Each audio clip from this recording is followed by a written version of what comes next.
Halo kawan, kamu yang masih setia dengan channel saya ini, saya ucapkan banyak terima kasih. Saya berharap kamu selalu sehat dan happy tentu saja.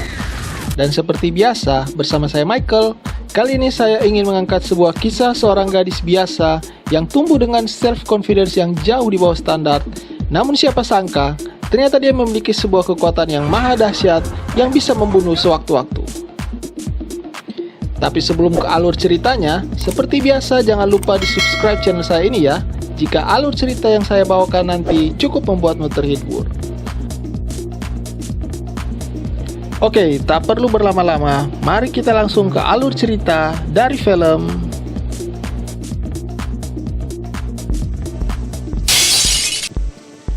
Scene diawali dengan seorang wanita sedang berjuang sendirian untuk melahirkan bayinya di rumahnya sendiri. Margaret White namanya. Kesakitan yang sangat nampak dirasakan Margaret. Sambil mengucapkan doa, akhirnya dia berhasil melahirkan bayinya.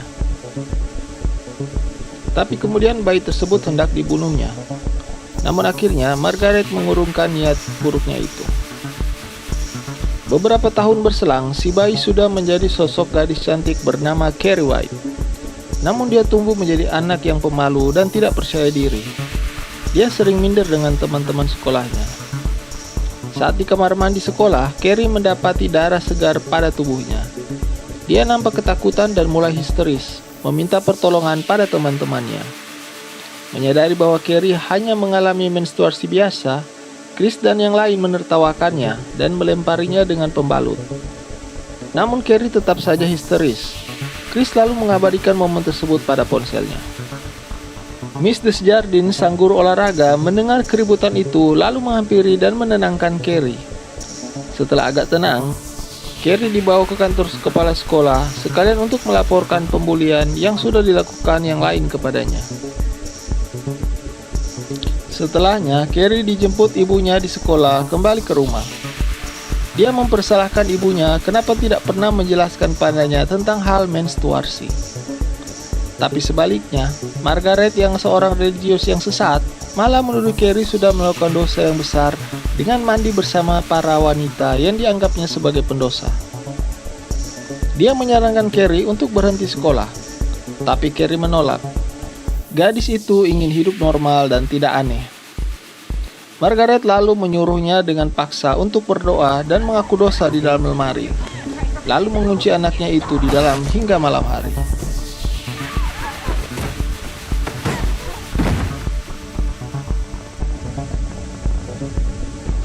Di tempat lain, Sue yang sedang bercinta dengan Tommy mendadak mengurungkan niatnya karena pikirannya masih terganggu dengan perasaan bersalahnya kepada Carrie.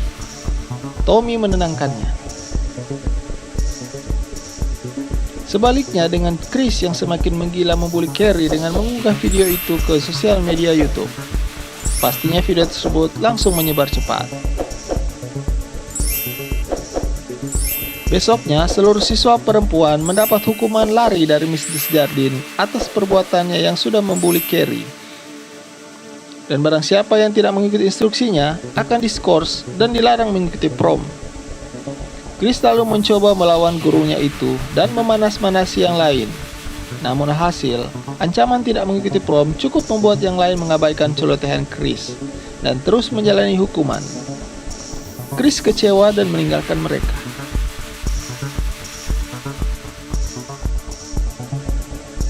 Sementara itu, Carrie menjadi pusat perhatian saat memasuki area sekolahnya. Semua pandangan tampak merendahkannya. Saat berada di toilet, saat sedang menahan rasa malu yang sangat, tiba-tiba sebuah cermin di depannya pecah. Agak kaget, namun sepertinya Carrie mulai menyadari bahwa dia memiliki kekuatan telekinetik setelah dia mencoba mengontrol puing-puing pecahan cermin tadi. Dia lalu mencari segala informasi tentang hal itu di perpustakaan sekolah. Tampak dia bahagia dan sedikit mulai selalu melatihnya. Chris sendiri berupaya mendatangkan ayahnya di sekolah untuk membantunya. Namun lagi-lagi gagal. Dia menemui Sue yang sedang menghiasi ruangan untuk pesta prom, lalu menyudutkan Carrie. Namun sahabatnya itu justru membela Carrie. Kebenciannya makin menjadi-jadi terhadap Carrie. Suatu hari, Sue meminta Tommy pacarnya untuk mendampingi Carrie pada acara prom nanti untuk menebus kesalahannya. Tentu saja Tommy menolak, namun setelah diyakinkannya, akhirnya Tommy mengiyakan permintaan pacarnya itu. Tommy yang merupakan sosok pemuda populer di sekolahnya pasti menjadi sorotan ketika berupaya mendekati Carrie, seorang gadis aneh yang ada di sekolah. Tommy mendekati Carrie saat sedang di kantin. Setelah berbasa-basi, Tommy lalu mengutarakan niatnya untuk mengajak Carrie ke prom. Bagai disambar nenek-nenek bawa motor metik, Carrie kaget, lalu meninggalkan Tommy. Dia merasa Tommy sedang mempermainkannya. Hal itu tak ragu diceritakan Carrie pada Miss Desjardins. Guru yang selalu mendukungnya itu meyakinkan Carrie bahwa dia adalah gadis cantik dan wajar saja jika Tommy mengajaknya ke prom. Namun tetap saja Miss khawatir, mengingat dia tahu Tommy sesungguhnya adalah pacar Sue. Karenanya dia memperingatkan mereka untuk tidak menyakiti Carrie. Upaya Tommy untuk mengajak Carrie ke prom terus berlanjut. Bahkan dia nekat untuk datang mencari Carrie ke rumahnya langsung. Dan pada akhirnya, Carrie bersedia juga menerima ajakan Tommy. Saking excitednya, besoknya Carrie sampai telat kembali ke rumah untuk mencari bahan gaun yang tepat untuk digunakannya pada prom nanti. Margaret gusar menunggu anaknya itu pulang. Carrie pun menceritakan pada ibunya bahwa dia diajak ke prom. Sudah dapat diduga, Margaret menolak hal itu. Ibunya tidak mengizinkan Carrie pergi. Dia meminta Carrie membatalkan niatnya itu karena khawatir dia akan disakiti di sana. Carrie membantahnya keras sampai dia tidak dapat mengendalikan kekuatannya. Segala perabotan rumah terhempas. Seketika membuat Margaret menjerit ketakutan. Dia berlutut dengan sikap berdoa. Carrie memaksanya berdiri dengan kekuatannya. Margaret menganggap Carrie adalah penyihir yang sudah kemasukan setan. Penjelasan Carrie tidak didengarnya sama sekali dan terus mengoceh tentang hal-hal buruk. Bahkan baginya, Carrie hanyalah sebuah kanker yang berasal dari ayahnya. Toksik benar si ibu.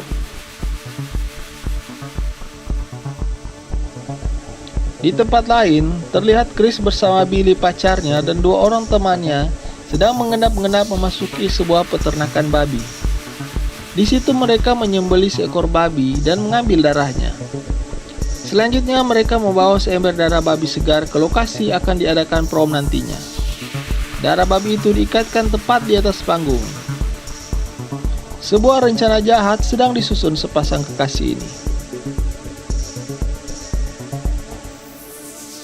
Hari yang dinantikan pun tiba. Semua siswa sibuk mendandani dirinya untuk tampil semaksimal mungkin pada acara prom nanti malam. Semua nampak sangat bersemangat menyambut acara tersebut. Sementara itu di rumahnya, Carrie terlihat nampak cantik dengan gaun yang dibuatnya sendiri. Sambil menunggu jemputan dari Tommy.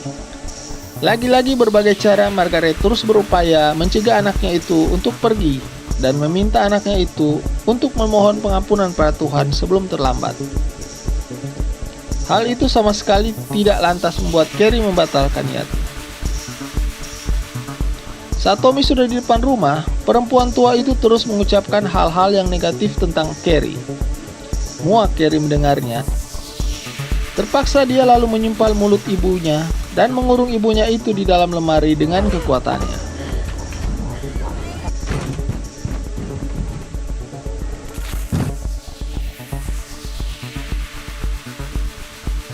Tommy benar-benar memperlakukan spesial Carrie malam itu. Dan tentu saja, Carrie tampak bahagia. Melihat Carrie datang ke prom dengan bahagia, Miss Desjardins pun ikut bahagia. Selain memperkenalkan Carrie pada sahabat terbaiknya, Tommy pun mengajak Carrie berdansa. Chris yang dilarang mengikuti prom mulai menyusup ke dalam acara. Skenario untuk memenangkan Carrie sebagai ratu prom malam itu pun dijalankan sekutunya Chris. Dan saat pemungutan suara, Carrie dan Tommy akhirnya terpilih sebagai ratu dan rajanya.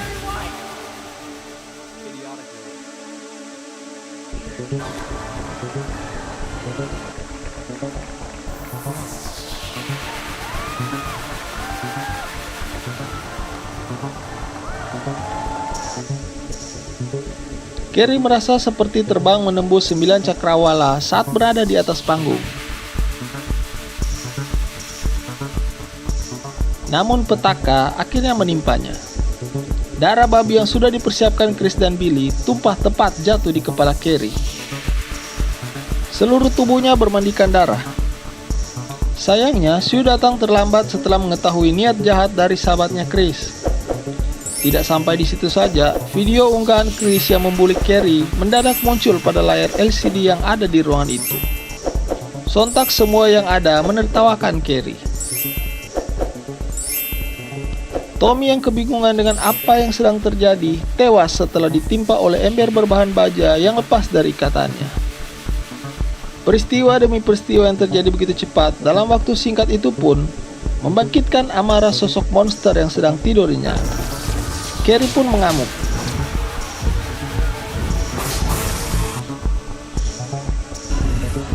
Semua orang yang ada di ruangan itu tidak diizinkannya keluar. Satu persatu mereka yang terlibat dibuatnya mati mengenaskan.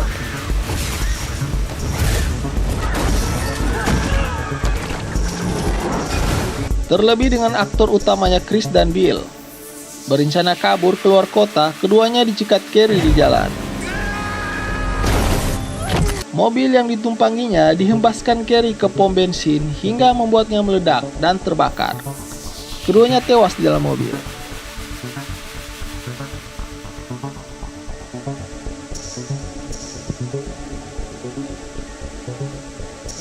Selanjutnya Carrie kembali ke rumah dan mencari ibunya. Setelah membersihkan tubuhnya, dia menemui ibunya. Dia merasa bersalah telah melawan ibunya, karena ternyata perkataan ibunya itu terbukti. Margaret memeluk anaknya itu, lalu mengajaknya untuk berdoa dan minta ampun kepada Tuhan. Carrie menurutinya. Tapi, tiba-tiba perempuan itu menusukkan pisau ke punggung Carrie. Tak menyangka dengan perbuatan ibunya itu, Carrie kemudian berupaya menghindar dan menghempaskan tubuh ibunya ke belakang. Carrie sendiri terguling di tangga. Margaret memburunya. Dia bermaksud membunuh Carrie untuk mengakhiri semuanya. Karena baginya, melahirkan Carrie ke dunia adalah sebuah kesalahan dan dosa yang pernah diperbuatnya. Karenanya dia yang harus bertanggung jawab mengakhirinya. Dia terus menyerang Carrie dengan pisau tersebut. Dan mau tidak mau, Carrie pun terpaksa melawan ibunya itu dengan menggunakan kekuatannya. Margaret pun tewas dengan berbagai barang berbahan besi yang menancap di tubuhnya. Carrie sangat terpukul dan sedih dengan keadaan yang menimpanya. Dia terus menangis. Sue yang tiba-tiba ada di situ dan bermaksud menolongnya pun tidak dapat berbuat apa-apa. Carrie memaksanya pergi sebelum rumah Carrie musnah oleh segala bebatuan yang muncul entah dari mana. Carrie pun meninggal bersama ibunya di rumah mereka sendiri. Demikianlah alur cerita dari si gadis yang sepertinya telah salah dilahirkan ke dunia. Karena untuk merasakan sebuah kebahagiaan saja sangat sulit baginya. Terima kasih buat kamu yang sudah meluangkan waktu untuk menontonnya. Sehat selalu dan sampai jumpa.